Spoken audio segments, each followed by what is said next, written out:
Hello, thank you everyone for joining Housing Opportunities for Persons with AIDS, HOPWA, Integrated Disbursement and Information System, IDS. Not as painful as you think. Today is April 24th, 2024. My name is Valencia Moss, and I will be your producer for today. This webinar is being recorded and will be made available at a later date on the HUD Exchange. Also, our PowerPoint presentations will be made available at a later date. If you also have any questions or have any technology issues, we ask that you put that information in the chat box and I will help you with any problems. I would like to introduce to you your first speaker, Emily. Emily. Thank you, Valencia. Good afternoon, good morning to those of you where it's still morning. We are happy to have you here today. My name is Emily Fishbein. I'm with Collaborative Solutions. I'll be facilitating today. And we are happy you're joining us for IDIS or IDIS, not as painful as you think. I'd like to begin by introducing our presenters and our facilitators today. We have Katie Pittenger and Becky Blaylock, as well as Claire Donzie from the Office of HIV/AIDS Housing at HUD. Katie and Becky will be our presenters, and Claire will be helping us with Q&A. From Collaborative Solutions today, we have Kendall Brooks, Valencia Moss, myself, and Crystal Pope.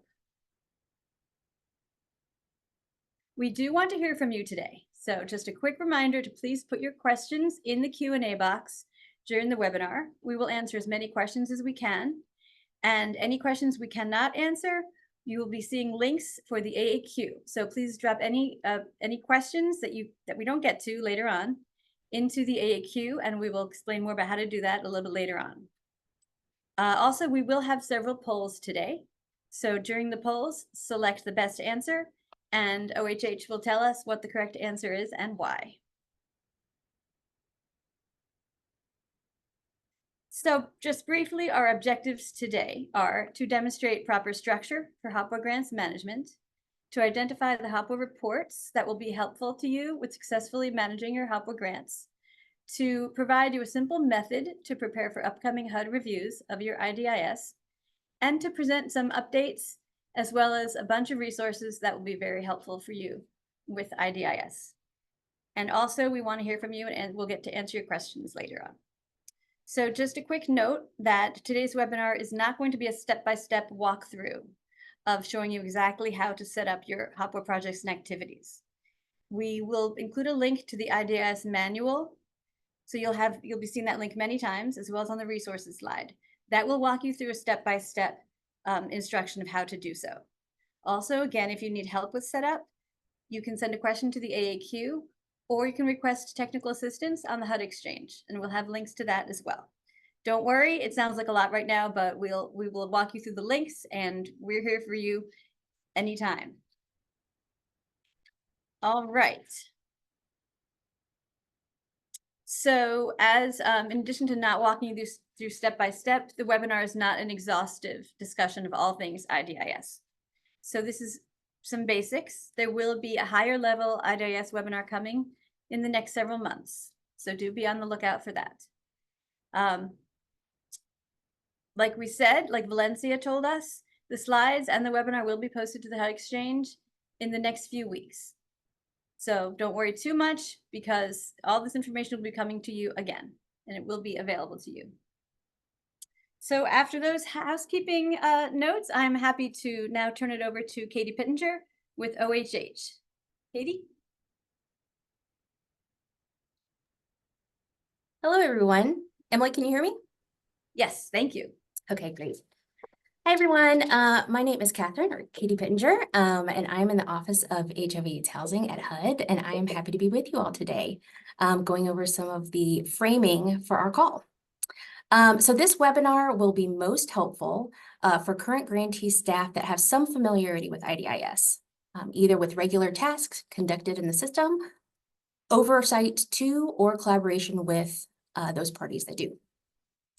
Project sponsors that contract with the grantee directly and subrecipients that contract with project sponsors do not log into the system to conduct those tasks at those levels of program design.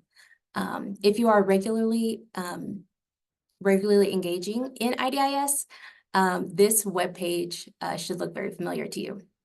It's a login page for the system.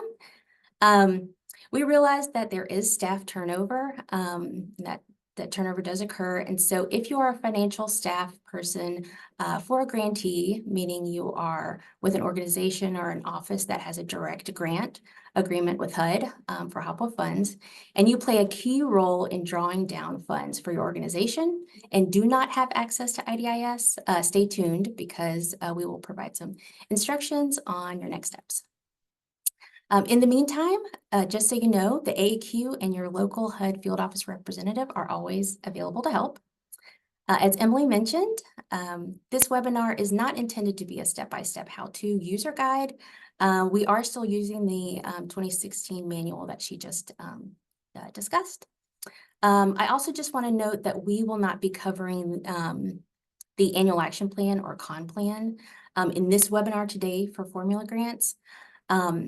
There are a lot of resources on that topic on the HUD Exchange, and we will be including that topic in upcoming future IDIS trainings for HOPWA grantees. Our training today will pick up with setting up projects and go all the way through using MicroStrategy reports. As I mentioned, this webinar today will be most helpful for current HOPWA grantees that already are familiar with the system, including functions like establishing projects and activities, committing funding to activities, making draws, and using reports. Next slide. All right, so a few key terms to get us started. IDIS or IDIS is the Integrated Disbursement and Information System, which is a nationwide database that provides HUD with current budget, funding, and disbursement information for all 5 HUD Community Planning and Development, or CPD programs. It is the system that HOPWA grantees use to draw down funds for their HOPWA grant. It is important to note that each HUD CPD program uses IDIS slightly differently. So not all of the rules that other programs use, like ESG, Emergency Solutions Grants, or Community Development Block Grant, CDBG, the rules that they use for IDIS are slightly different than those for HOPWA. So it's important that you're connected to guidance for the specific program that you're working with. A note about year. So we want to just note that throughout IDIS, year is used in multiple ways. For this webinar, we are talking about the term program year as seen on the projects and activity screens, but IDIS does also use grant year and plan year to also flag the year of the grant. Next slide. All right, so when we think about the main building blocks in IDIS, we are primarily thinking about IDIS projects and activities. I like to think about IDIS projects as the who. So it's grantee staff set up projects to represent either the grantee and the project sponsor. So for each grant, there should be one project set up for the grantee and one project set up for each project sponsor in the system. An IDIS activity is the IDIS element representing each of the HUD-funded eligible activities. For formula grantees, these activities should be outlined in your completed annual action plan. And for competitive grantees, they should be in the approved application associated with your executed grant agreement. You'll hear us talk about project sponsors today. A project sponsor is any nonprofit or governmental housing agency that receives funds from the grantee to carry out HOPWA eligible activities. Again, IDIS actions are carried out by the grantee, and the grantee has the direct grant agreement with HUD. If you are a grantee and you're not sure about the correct designation for some of the entities you partner with in your program design, please feel free to reach out to us, and you can reach out through the AAQ, and we can help. So with that framing, I'm going to go ahead and hand it off to Becky. Thanks, Katie. I am just going to be on camera for a minute to say hi to everyone, and then I'm going to go back off because I can't be on camera and talk at the same time. So welcome, everyone. We're so excited that you're here, and IDIS is not painful, and it literally wasn't until I think a couple hours ago that I made the connection between an IDIS as an infection and IDIS as a system, because I never say IDIS, I always say IDIS. So it is not any kind of inflammation, it is a system, and it is usable. And I am, I think, one of like 7 people in the country who think that it's fun. So hopefully by the end of this webinar, you will maybe not think it's fun, but at least be a little bit more comfortable with it. So let us begin. And with that, I'm going to go off camera. Okay, so before we jump into all of the nitty gritty that we're going to talk about today, I want to just orient of what IDIS actually looks like and how, when I talk about ribbons and menus and bars, I want you to have a visual of what that looks like if you're not familiar with it. So when you first log into this IDIS from the screen that Katie showed you, the system will by default take you to the plans, projects, and activities section, specifically the search activities screen. So there are 6 main sections within IDIS. They are found and navigatable through the blue ribbon at the top. So at the left, they go from plans, projects, and activities to funding and drawdown, to the grant screen, to grantee PJ, to admin, and then to reports. Within each of those sections, there's a separate menu on the left-hand side of the screen, and that changes based on what section you're in. So when we're in plans, projects, and activities, you can see that you can add activities, you can search them, you can add projects, you can search those, you can look for con plans or annual action plans. Anything kind of looking at the bigger picture of the structure of your work is found in the plans, projects, and activities section. And just to show you, and you can get to anywhere from everywhere. So even though we're on the search activity screen, if we wanted to get to the search project screen, on the left-hand side under project, you see the word search. That would take you to the search project screen. And just to keep going down the left-hand side a little, or the right across the blue ribbon at the top, those are the words. If we click on funding drawdown, it takes you to the activity funding screen. And if you click on grant, it takes you to the grant screen. So that allows you to see all the information about your grants from HUD. All right, now we're getting into the weeds. This is my happy place. IDIS and HOPWA, or HOPWA and IDIS, let me say it that way. We use a structure that is different from all the other CPD programs, and we're going to get into the weeds of what this looks like on future slides. But just to lay the groundwork, I think of it as a pyramid when I visualize how HOPWA projects and activities work, that you have one pyramid for each project, and underneath each little pyramid, if you have a little visual, you have the activities. And then you'll have another whole pyramid, another project and a set of activities for each project sponsor. And they are all funneled up to a bigger pyramid of the funding. So you'll have this exact structure that you see on the screen. You'll have this structure for your 23 project, for your 23 grants. You'll have this structure for your 24 grants. HOPWA does not mix funding sources between projects and activities like some of the other programs do. So you'll have separate setups for each grant that you receive from HUD. So like narrowing in a little bit more and talking about the top structure, the first thing you do when you create a project in IDIS is you have to designate the program year of the projects. That is literally one of the very few things in IDIS that is not changeable. Once you've associated a project with a program year, it's there, it's stuck, it's not changeable. The only option is to cancel that project and just start over. Like Katie said, there are at least 7 different ways the word year is used within IDIS. For what we're talking about right now, the program year of the project matches the federal fiscal year of the obligation. There's lots of things and caveats and exceptions about what that means and how that translates. But what we're going to say is, if you look at your grant number, every HOPWA grant number, the fourth and fifth digits in your grant number are a 2-digit code that correlate to the year of the grant. So the formula grants that just came out are FFY 23 grants. They all have 23 in the middle of them. So if you look at your grant, if you know your grant number, you can find what to use for the program year of the grant within IDIS. So that starts the pyramid, that starts the pipeline.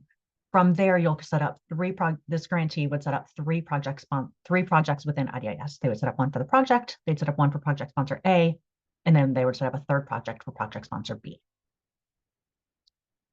The next thing that you do about project setup is we tell you how to name your projects and activities because that makes it easier for us when we're looking across the whole system that we know what we're looking at.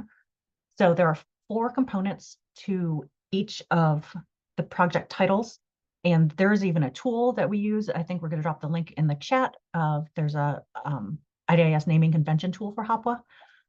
The 4 main components of that is color-coded. You'll see the content, and then you'll see an example of what it looks like on this slide. The yellow is the 3-year time frame in which the grantee or sponsor is incurring costs for this grant. This relates to the period of performance for the grants. For 23 grants, we want you to use 23 to 26. This also, excuse me, hopefully for you, this reinforces that you will use these projects and activities for the duration of time that you're spending that grant, which is 3 years. So even in 2026, when you're still drawing the last of your $23, you will still come back to this set of projects and activities to draw those vouchers. In green, we have the agency name. And in our examples, you see that State of Alaska and Wraparound Care is one of their project sponsors. And just a note, this is a made-up grant. All the numbers and words you see in this presentation are made up. The State of Alaska does not have a formula grant.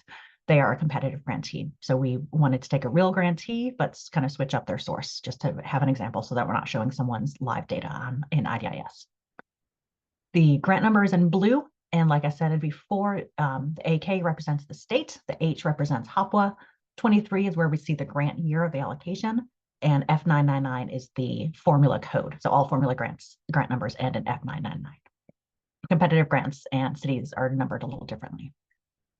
And then we ask you to put an agency abbreviation. That way, when we're looking at specifically the activities that we'll get to on the next screens, we know who is doing the work. So this is all about, the project is all about who. We want to know all the details about who's doing this work in IDIS.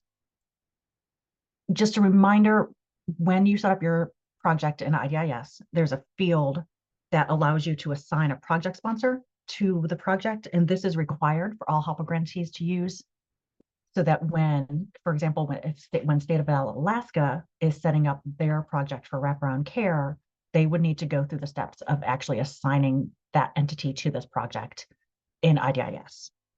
And if you don't do this step, you will not be able to assign a project sponsor administration activity to that project. Okay, so we've done the first 2 steps of the pyramid. We've got our grant funding, we've got our projects, and now we're getting into the details of the what. We've talked about who's doing the work. Now we're going to talk about what work they're doing, what HOPWA eligible funded services is each sponsor providing, the grantee or each sponsor is providing. As you remember from the pyramid, and we'll see another visual in just a minute, each entity, for each work that each entity provides, you have to have a separate activity. So the grantee administration is one activity. If you have 2 project sponsors and they each provide tenant-based rental assistance, you'll have 2 tenant-based rental assistance activities, 1 for each project. And like we did with the project names, we particularly tell you how to name your activities as well. This follows a very similar structure to the project titles that we just talked about. Name structure, 3-year period of 3-year time frame is still the same in yellow. This is when where the titles change. You'll see that now our green words are the type of service that are being provided instead of who's doing it, because the activity for HOPWA focuses on the what. So you'll see our examples are grantee admin, TBRA, and supportive services. In blue, same thing, grant number. In gray, abbreviation. And this is when that abbreviation really comes in handy, that for us, at headquarters or your field office staff who are looking at lots of projects and activities, if we can look very clearly at this activity name, we know the duration of time is being spent, we know what it is, we know how it's funded, and we know who's doing it, all just in that title. So now here's all of what we just talked about for the past 4 slides all come together. So you see the structure, it is funded with 2023 funds. You see the 3 projects, you see how they're named correctly, and you see how the activities are underneath each project and named accordingly. And I won't read all of that to you, but just give you a minute to look and see how the structure of this is how your HOPWA projects should look in IDIS. Okay, So now we're going to go a little bit more into some weeds. When you are setting up your activities, so remember this is the what in IDIS. One of the steps that you have to do when you create each activity is you have to tell the system what you're doing.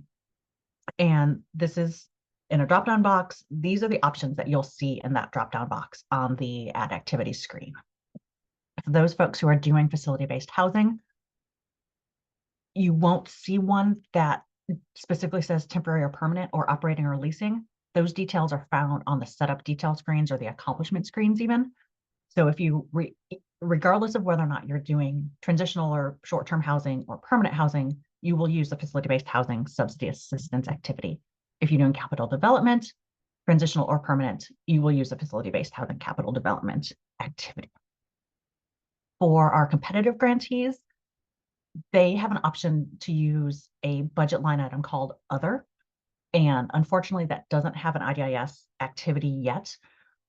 So for now, those grantees who do use the other budget line item will be discussed with the OHH staff that were helping them through the competitive grant process, and they'll walk them through the steps of which IDIS activity to use that closest matches what their activity entails.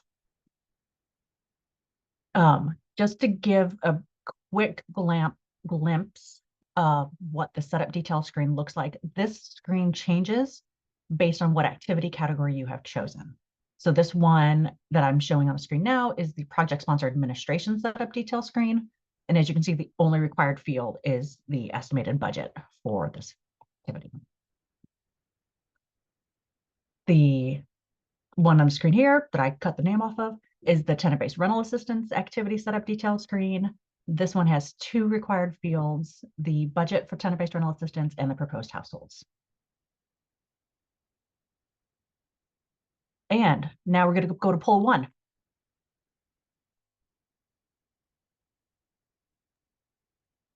Okay. Shall I read the question?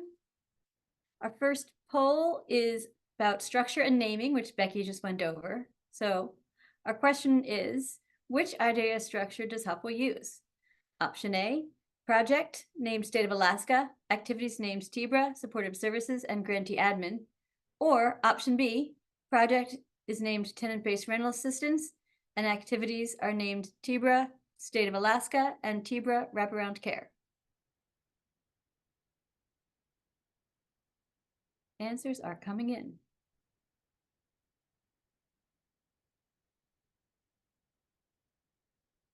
Okay, looks like we have a front runner. All right, 78, 79. Answers are changing. Okay, well, we have a majority, 77% of folks chose option A, 23% chose option B. Becky, what's our answer? Our answer is option A. For HOPWA, the project is the who and the activities are the what. In option B, it has the what, has tenant-based rental assistance as the project, and then the activities are the who's. So we use option A for our structure within IDIS for HOPWA. All right, so 75% of people got that. 3/4 got that.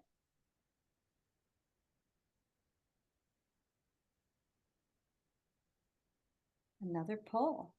Kendall, you want to take this one? Yeah, sure. So poll number 2 reads, which is the correct naming convention for HOPWA projects and activities? Option A, 2023 State of Alaska HOPWA, activities 2023 HOPWA TBRA Alaska, 2023 HOPWA Supportive Services Alaska, or 2023, HOPWA Administration Alaska. Or option B, project 2023 through 2026, State of Alaska, AKH 23F999, or activities 23 through 26, TBRA, 23 through 26, Supportive Services, and 23 through 26, Grantee Admin. Yeah. Looks like we have a front runner. Just waiting for a few more responses.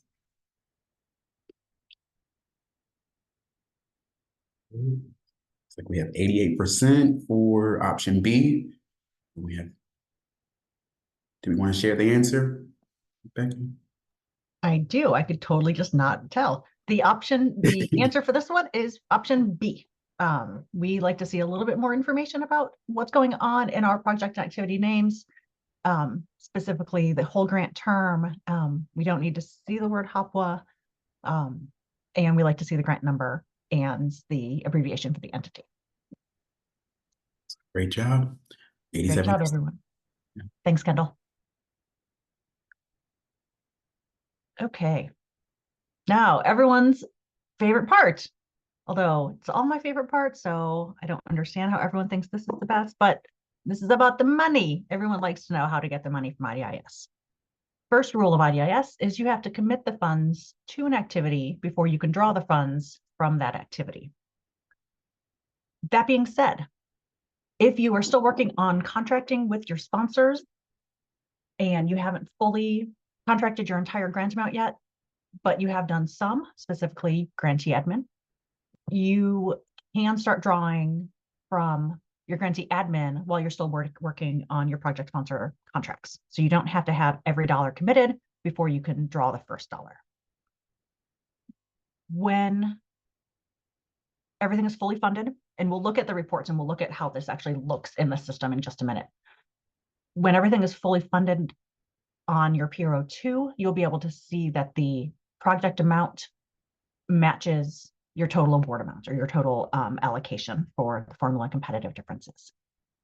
If you are delayed in getting some of your contracts signed and therefore you can't fund your activities, it's fine. We understand that that's a thing and you're not penalized for that, but just recognize that when you run your PRO2, and we'll look at this, the percentages and the calculations of the PRO2, it uses those calculations based off of currently funded amounts. So if you haven't funded everything, then some of your percentages are going to look a little distorted until your activities are fully funded. You have to remember, another thing to remember when you are funding your activities, the regulatory caps for administration for grantees, they're limited to 3% of their grant award for grantee admin. Project sponsors are limited to 7% of their contracted amount. And IDIS will totally let you overfund these activities and will let you overdraw. So pay attention to that when you are funding your activities. Do not give yourself or the sponsors more funding for administration than they are regulatorily allowed. I think I just made up a word. So now we're going to go look at the reports and we're going to look at what we talked about. We're not going to go live into IDIS because IDIS doesn't screen share well when we're doing webinars. So I've mocked up, again, everything's fake. State of Alaska does not have these numbers, but I've mocked up what some of the reports would look like if you've done the right structure and you've done the right funding in IDIS. So I'm going to stop sharing for a moment and I'm going to reshare.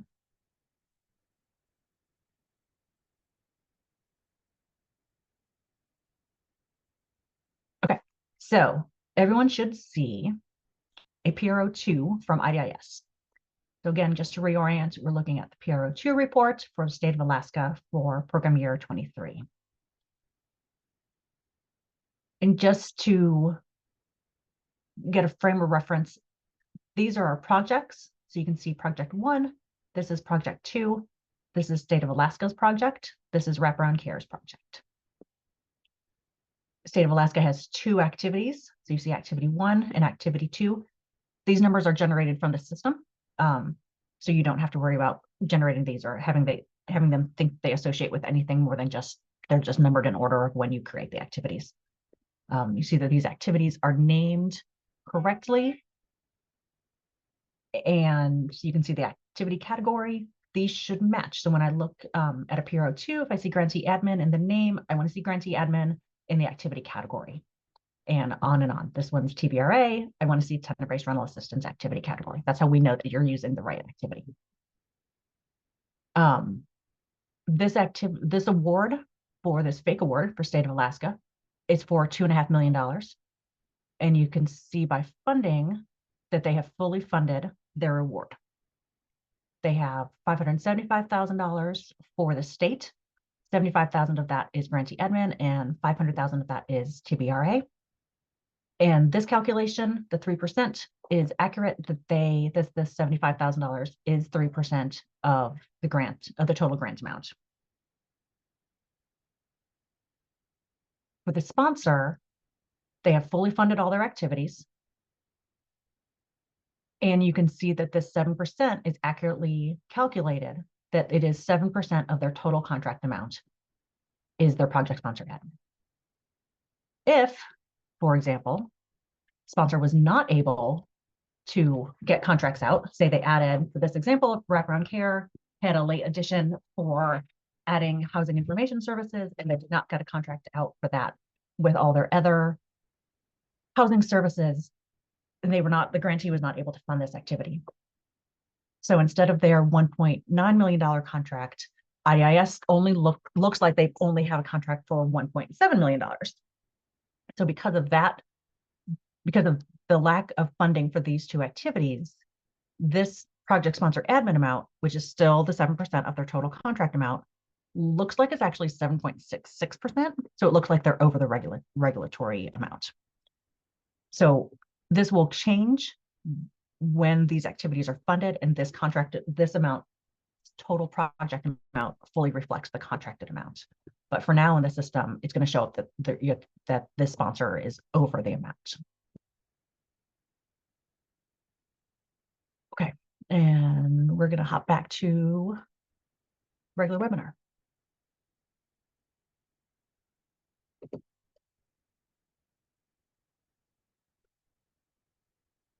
Okay. I think we are. Ah, there we go. So we've talked about how to fund your activities. We've talked about why it's important to fund them completely and what are some of the consequences if you don't. A couple things about creating vouchers and how you actually get the money out of IDIS. One of the questions on the create voucher screen is called voucher created for. And this, for all of our formula grantees and some of our competitive grantees, this will just be the grantee. For those folks who are super duper fancy IDIS users and they use the subfund or subgrantee feature, that they will actually choose the project sponsor that they're creating the vouchers for. If you don't use those features, that's fine. It's not required for HOPWA, but how you answer that question depends on how advanced your setup is on IDIS. If you get stumped on that one, just submit an answer to the AAQ. Submit a question to the AAQ, and we can go in and look at your setup and see what's going on. Just a reminder, drawing and approving vouchers in IDIS is a two-person process. A different staff member than the one who created the voucher must approve the voucher. This is known as separation of duties, so that you have some internal checks and balances on the voucher process. All of these steps are described much more thoroughly in the HOPWA program manual that is linked here, and that hopefully is linked in the chat.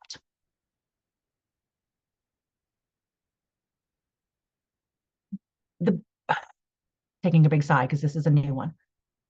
In 2019, we introduced the field in IDIS called the approximate cost incurred date.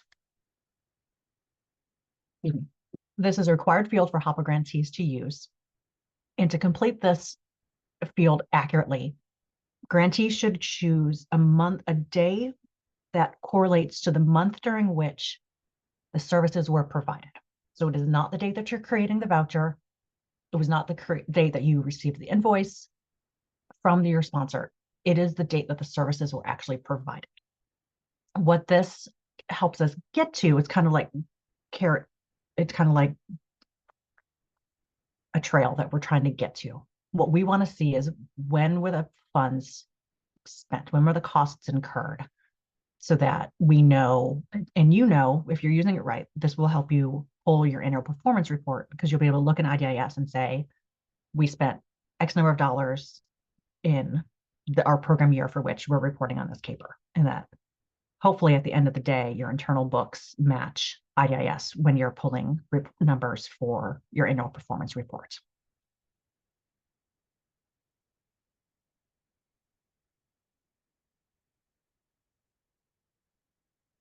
just a note about this one.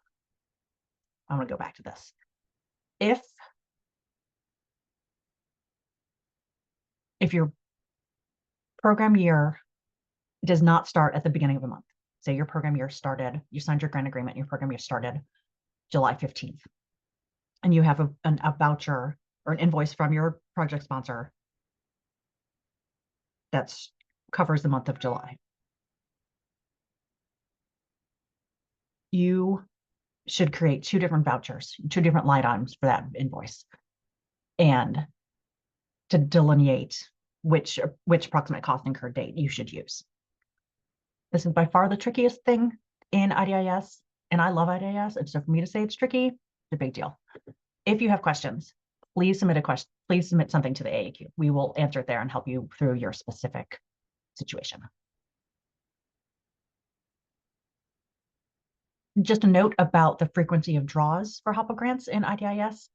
Drawing at least every 90 days is a requirement of your grant agreement with HUD. You may, of course, draw more frequently than 90 days.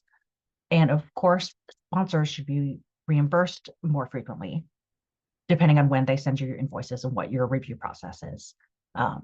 But the grantee is required to draw at least every 90 days from every grant.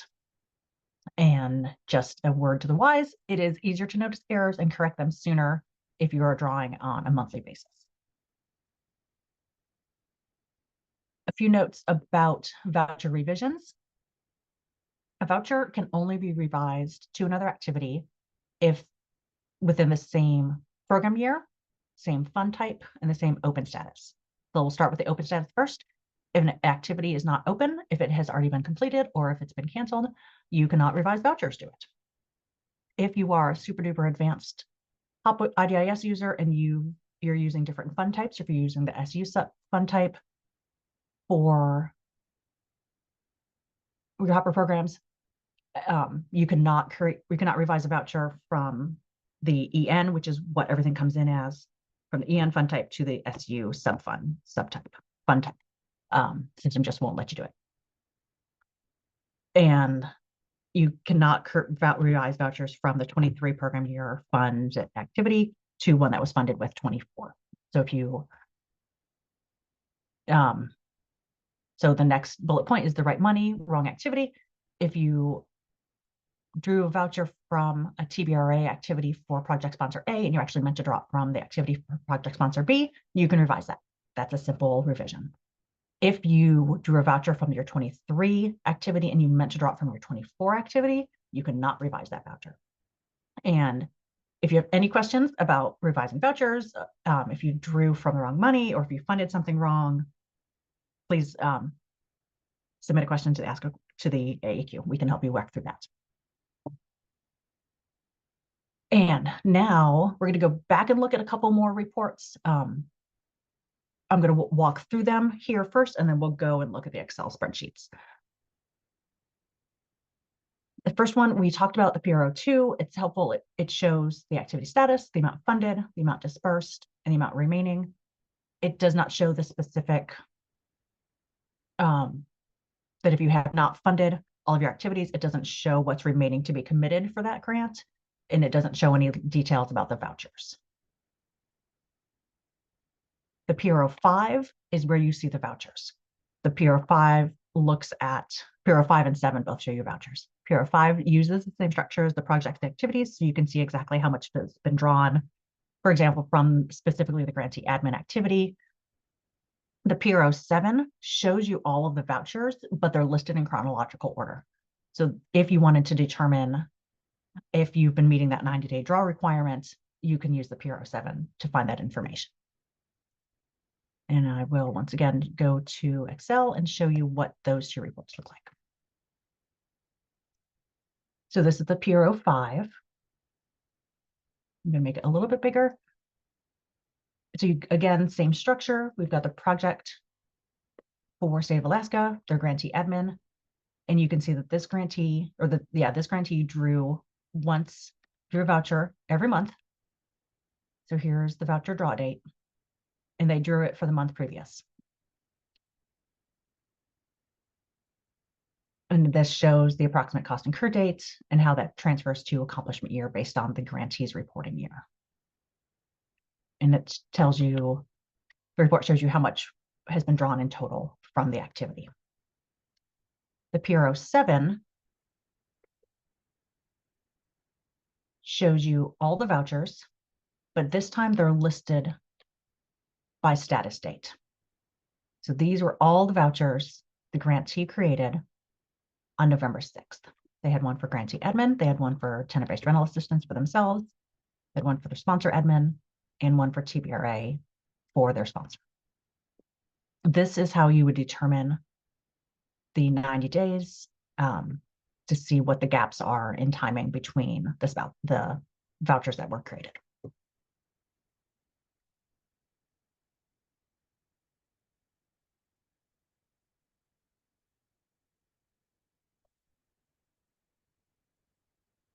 And now we have another poll. Another poll. All right. I hope everyone's ready. Thank you, Becky, for that great walkthrough.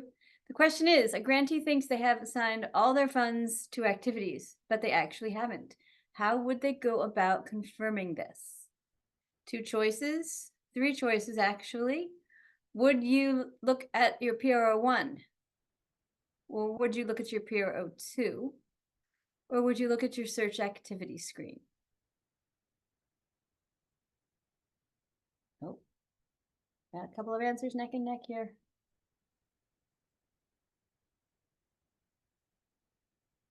Answers are shifting.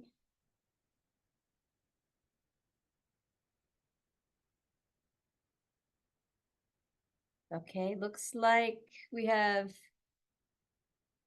the majority of people think they would use their search activity screen, and the next greatest number of folks would look at their PRO 2. What is the answer, Becky? Well, Emily, you just pointed out, or the poll pointed out, that I forgot to talk about the PRO 1. Aha! PRO 1 is actually where you would go to make sure that you've committed all your funds to an activity. And I'm going to take a minute and deviate from our slide deck and actually show you what an activity, what a PRO 1 looks like real quick. So that was actually a trick question. That was, it was an inadvertent trick question. My sincere apologies. I don't like setting people up to fail. Can we just chalk it up to, I forgot. So this is the PRO 1. It shows all of the awards that a grantee has given since the beginning of their relationship with HUD. So for state of Alaska, again, this is all made up. It goes back to the 2007 award. It shows you the authorized amount, how much, if you're using subfunds or subgrants, this would be broken out here. It shows how much has been committed to activities, how much has been drawn, how much is left to be drawn, how much is available to commit. Oh, sorry, the first one is year to date has been drawn. The second to last column is how much remains to be drawn. And the last field is if there are funds recaptured or returned to Treasury. It is shown up in this last column. So in this example, state of Alaska is fully funded. So we can see they've committed their full award to activities in IDIS, that those two numbers match. If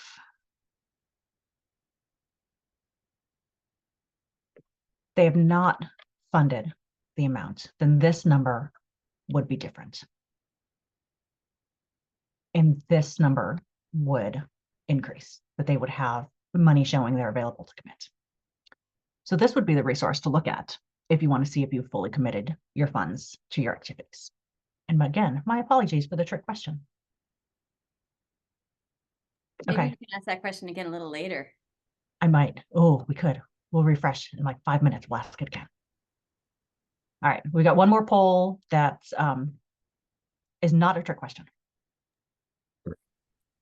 So poll number 4, if you run your PRO2 and you see your grantee admin percentage is over 3%, what should you check? First option would be PRO1. Second is activity funding screen, or the third option is PRO2.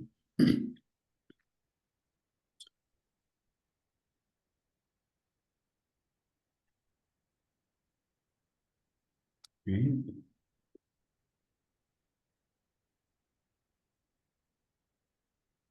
Just a few more responses, and we'll take a look at the answer.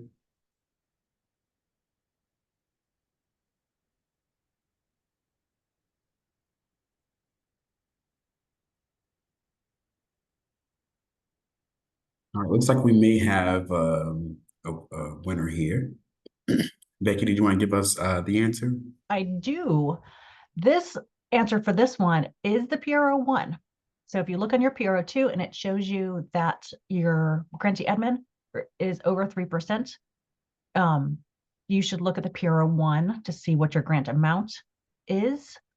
And from there, look to see use your computer calculator and determine what 3% of that total award would be, and see if you have inadvertently overfunded your admin activity based on what your total award amount is. If you want to fix it, you would go to the activity funding screen. But to actually look to see what it should be, you would go to the PRO1.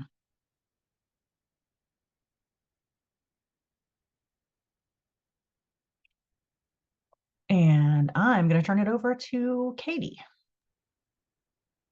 Hello. Thank you so much, Becky, for all of that great information.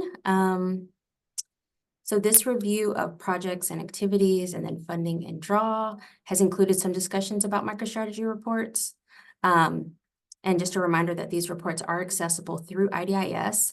And if you're logged in, you'd be looking at the top right of your screen for reports, and follow the pathway. I believe it's IDIS and then shared reports, and you'll see all of the PR reports listed there.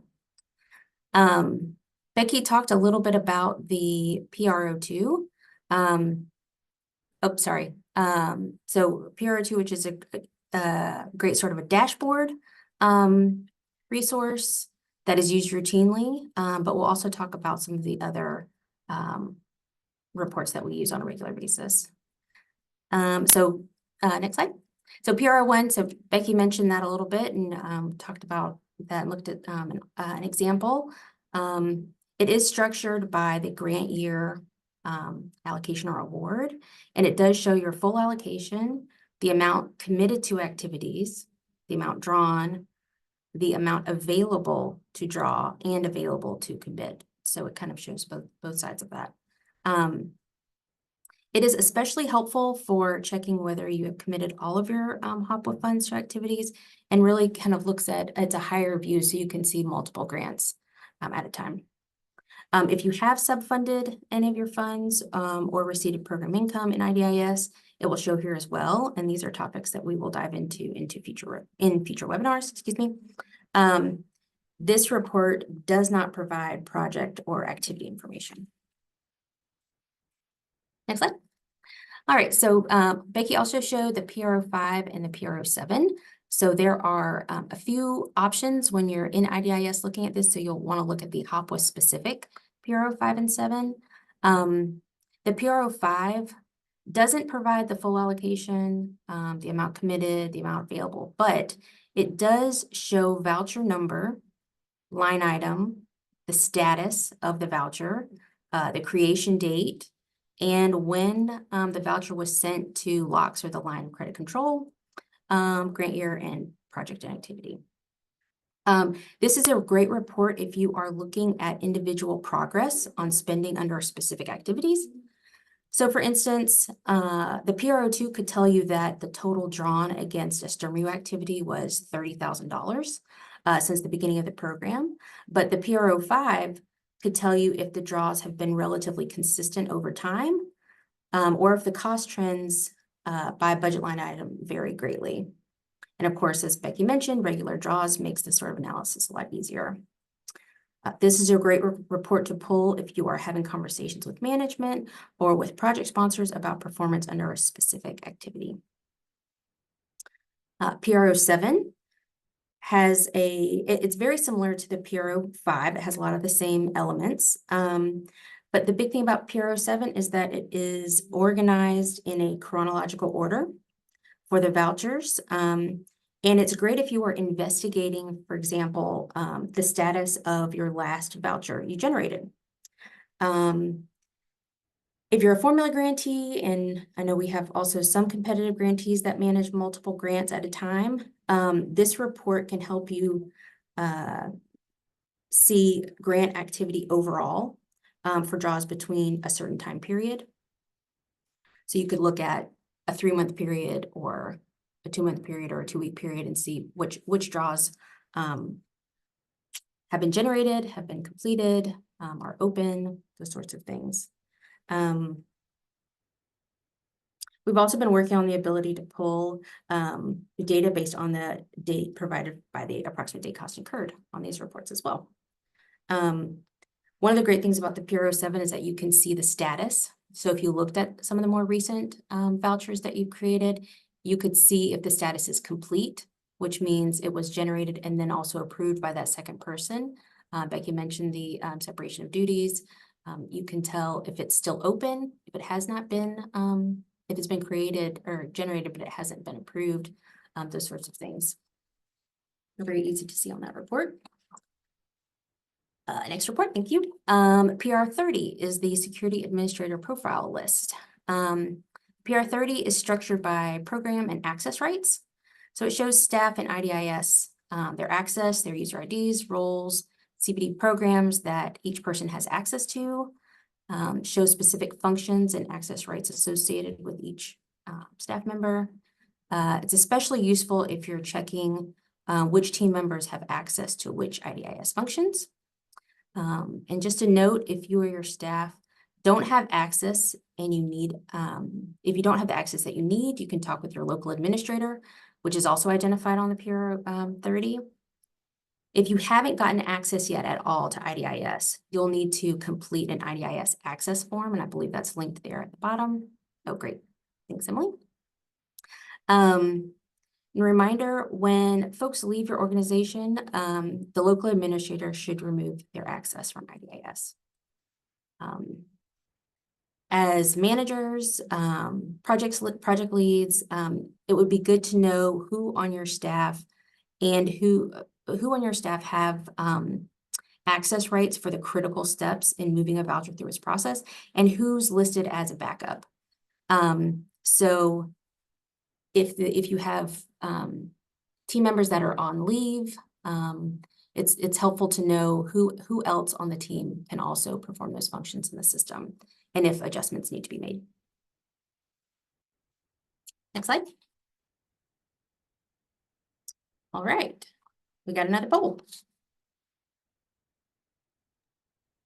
I think it's my turn. Thank you, Katie. All right, if I'm awaiting deposit in the local account for the last voucher I generated, what is the best report to use to look for the voucher status of my most recently generated voucher? Would that be a PRO 1? Would that be a PRO 2? Or would that be a PRO 7?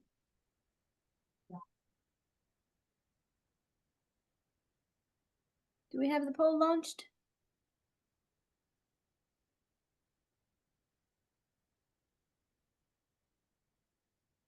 Valencia? Okay, so Valencia's internet has somehow disconnected. So maybe Katie? I'm You seeing wanna- some answers in the chat. I'm seeing some great answers in the chat. Fantastic. Look at that. So you all are correct. The PRO 07 is a great resource for that. As we said, the separation of duties requires 2 people in order to move a voucher successfully to the point where IDIS will talk to locks and move funding. And so if a voucher has been generated and it has not yet been approved, it will remain in an open status. And if it's the last one that was generated, then it will be the last one, you know, easy to identify on the PRO7 because it is in chronological order. And that is a wonderful place to look and have as a handy report to keep an eye on. Thank you, Becky. And with that, I think I'm passing it back over to Becky. Yep, it's me again. So we've talked about big picture how HOPWA uses IDIS. We've talked about projects and activities and funding and vouchers and draws and revisions and all the things. So one of the things that is coming up next in the next couple months, OHH is actually going to start looking at your projects and activities in IDIS. We want to see how grantees are actually using the system and offer technical assistance to help them get them using the system the way that we want them to be using it. There's going to be 5 things that we look at in our review. And unlike my earlier trick question, this is not a trick question. We're going to tell you exactly what we're going to be looking at so that you can get things ready. You can look on your own now before we do our review so that you're ready for it when it comes. The 5 things that we're going to be looking at in our review, we're going to look at your structure. Do you have one project for your grantee and one for each sponsor? We're going to look at your setup. We're going to look at how you set up your activities. Does your activity category match the name of the activity category, the name of the activity? We're going to look at funding. Have you fully funded your activities? Since we don't have your contracts, we can't look to see if your contracts match IDIS. That is something that you can do. We are just going to look to see, are your activities fully funded? We're going to look at draws. Are you making draws every 90 days? And we're going to look at activity status. We're going to talk about more of those and all of those in detail in just a minute. So the first one, we're going to look at your first question. Has your entire grant been committed? We know your grant amount. That's easily seen on the PRO1. We're going to look to see, have you committed it fully to activities? Again, we understand that there's reasons why this might not be, but we're gonna keep an eye on that to make sure that all funds are getting committed to activities within a reasonable time. Next thing we're going to do, we're going to look at your PRO2. We're going to look at your project and activity structure. We're even going to pull up your most recent annual performance report, since everyone is using that now. And that lists all the just information about your project sponsors. So we were looking at State of Alaska's fake annual performance report, and they listed in IDIS that Wraparound Care was providing facility-based housing, but in their CAPER, they did not report that they, in their annual performance report, they did not report that they were providing any facility-based housing. We would note that as a discrepancy, and we wouldn't want to talk to State of Alaska about what was happening with that disconnect. We're going to look at your project and activities names. You should, when you're doing your internal tracking, to make sure that your internal books and records and contracts all match with how your activities are set up and funded. Again, back to activity funded. Are they fully funded, and are they funded correctly? That is something we don't know if they're funded correctly. That is something that you can look at. You need to look at with your contracts and your agreements to see, do your contracts and agreements spell out exactly what each sponsor is providing and what money they're using for that. And then look at IDIS to see, can you trace it back to IDIS to see project sponsor A is funded for tenant-based rental assistance? Can we track that to IDIS and see exactly what that activity looks like? We're going to look at your spending. We're going to compare your period of performance dates based on when the grant agreement was fully executed, and to see if you were making a draw every 90 days within, you're going to confirm that you made a draw in the first 90 days after that grant agreement was signed, and have you made a draw in less than 90 days after that first draw.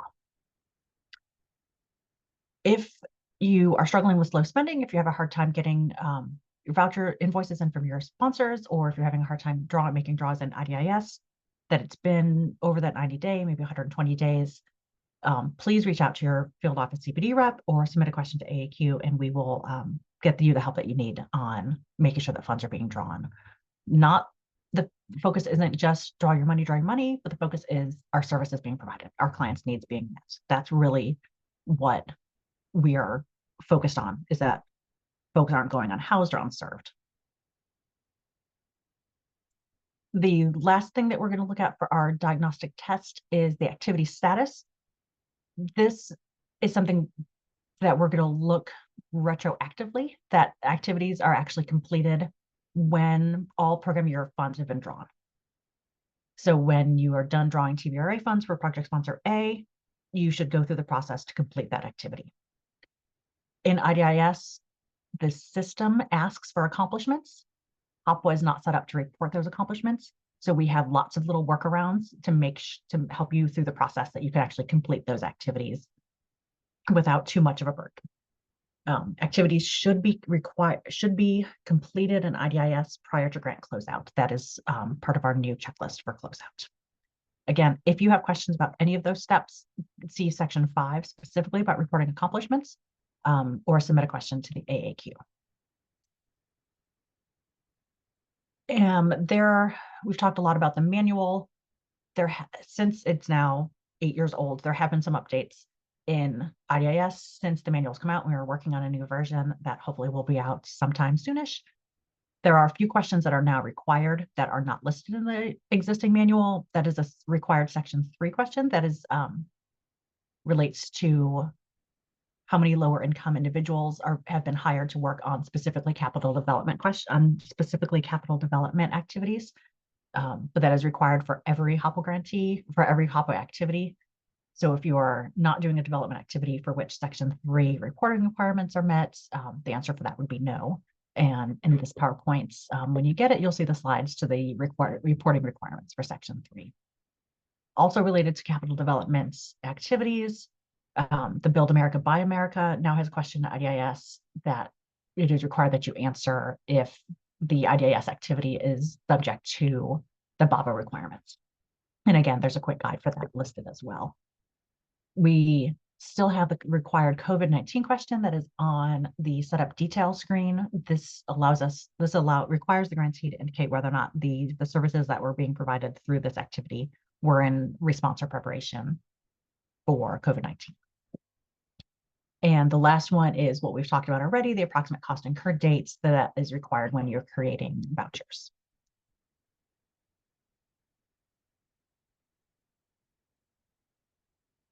The best way to stay informed, as much as I would like to do webinars every day and talk to everyone about IDIS because I love IDIS, the HUD Exchange and the mailing list are actually the best ways to stay up to date on new releases and new information that is coming out. And with every time we make changes in IDIS, we release the release notes, and that tells you the specific updates and changes that have been made in IDIS.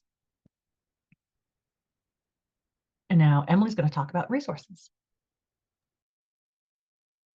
Thank you, Becky. Thank you, Katie. That was wonderful.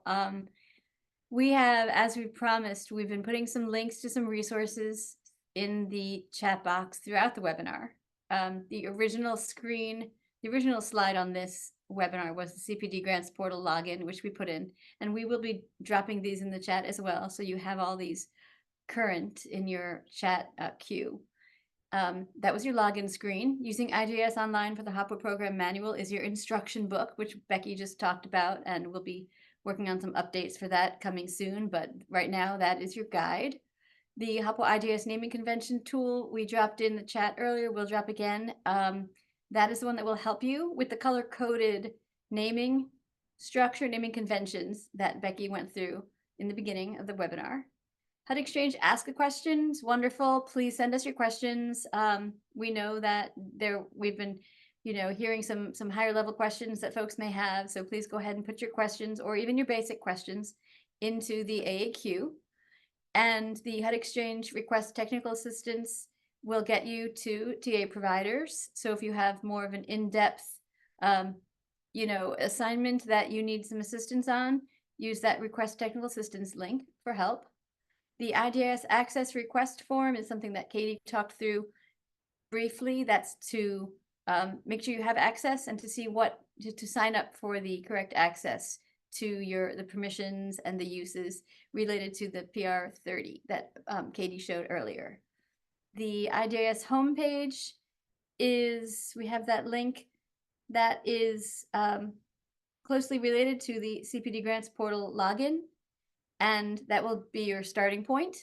The IDIS Reports User Guide is something that will walk you through all of the reports that Katie and Becky walked you through. We'll tell you how to get there and how to play around and work with those reports.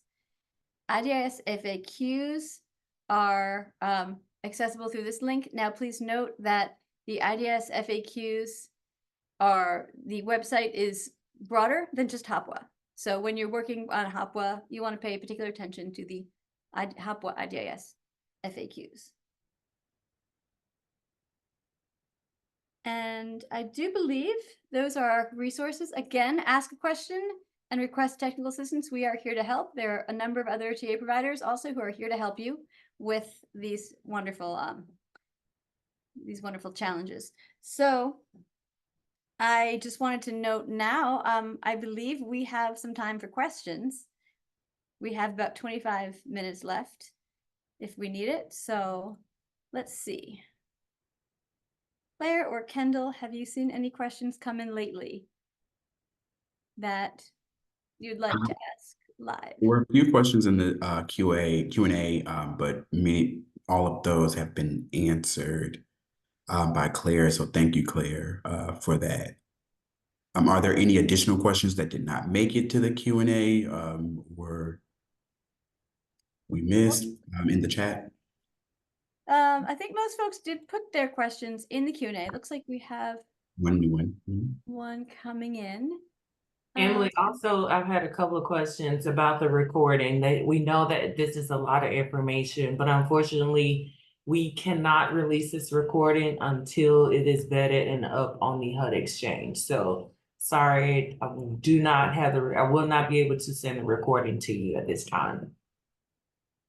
Thank you, Valencia. Yes, that is true. We have to do a process to remediate the slides, make sure they are 5-way compliant for accessibility. And as soon as we make sure that they're accessible to everyone, we will post them and the recording to the HUD exchange.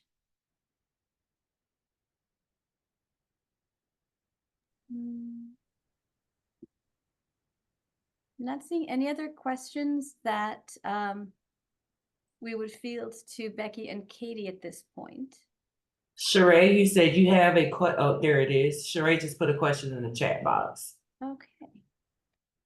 Oh, thank you. Thank you, Valencia. Thank you, Sheree. Question. Okay, here's a question. If the wrong employee is listed as the IDIS administrator, can that employee make the change to who it should be? Or does something need to be submitted to our local CPD office?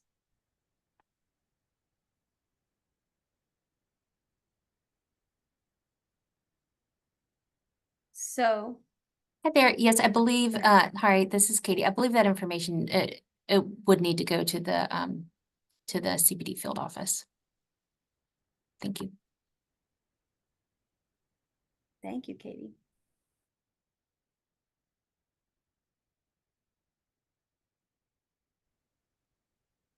All right, I'm not seeing any other questions come in. So folks, if you have questions, please do submit them to the AAQ for the request technical assistance links.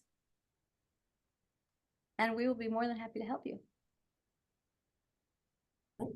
Thank you, everyone, for a great webinar. Thank you to our panel. We appreciate you. Emily, I'll let you close out and I will end the webinar. Okay, thank you so much, Valencia. Thank you, Katie. Thank you, Becky. Oh, we just had a question pop in the Q&A. Okay, there's one that I'm answering. So okay.